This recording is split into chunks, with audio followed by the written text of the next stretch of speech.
सभी को नमस्ते। आज मैं 1857 ईस्वी का जन विद्रोह, जो प्रथम स्वतंत्र संग्राम के रूप में जाना जाता है, भारत के इतिहास में बड़ा महत्वपूर्ण स्थान रखता है।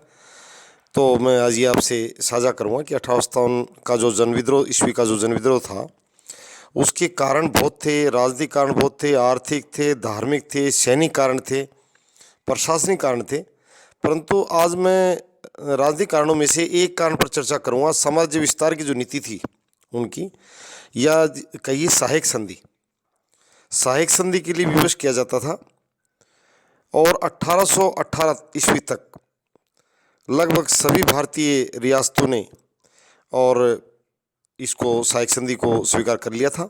अगर पंजाब के क्षेत्र को छोड़ दिया जाए तो पूरे भारतवर्ष में 1818 ईस्वी तक सहायक संधि को स्वीकार कर लिया गया था। एक प्रकार से इसमें वहाँ की सत्ता को निर्बल बना दिया जाता था और धीरे धीरे उसका राज्य क्षेत्र कंपनी राज्य में मिला लिया जाता था और एक प्रकार से उन राज्यों का अस्तित्व मिटा दिया जाता था। सर चार्ल्स नेपियर, एक अंग्रेज अधिकारी था, सर चार्ल्स नेपियर ने लिखा था कि 12 वर्ष के लिए भारत का बादशाह बन जाओ तो भारत में एक भी भारतीय नरेश नहीं रहेगा, निजाम का कोई नाम नहीं सुनेगा और नेपाल हमारा होगा।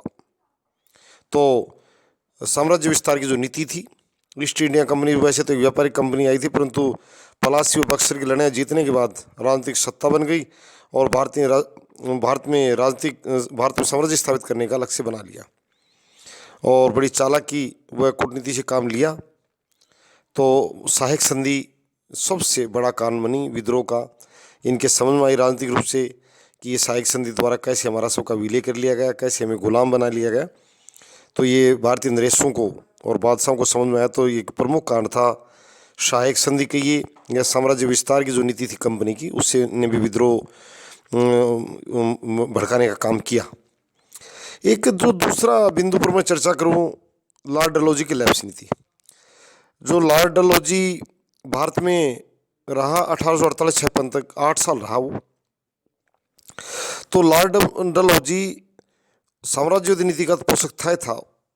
एक बात तो उसने और भी बचे खुचे जो राज्य थे वो भी अंग्रेजी साम्राज्य में मिलाने का एक नया बहाना ढूंढ लिया, लैप्स की नीति, जिसे डॉक्ट्रिन ऑफ लैप्स कहा जाता है।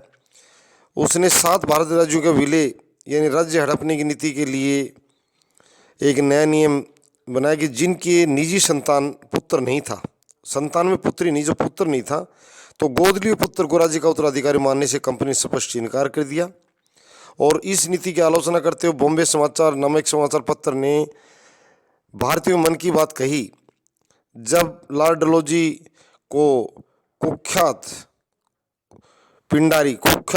पिंडारी व देशी राज्यों को लूटने वाला बताया गया अखबार ने। डलहौजी के इन कारनामों से अंग्रेजी समझ में मिलाए गए इन राज्यों के राज परिवार के लोग ही नाराज नहीं हुए, बल्कि अन्य भारतीय नरेशों में असुरक्षा भावना पैदा हुई।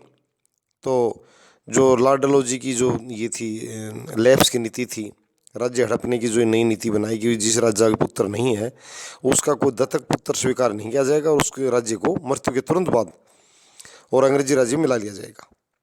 और भी ढेर सारे कारण हैं, मैंने पहले बताया, राजनीतिक कारण, आर्थिक कारण, सैनिक कारण, धार्मिक कारण, उन पर बारी बारी से चर्चा हम करेंगे। धन्यवाद।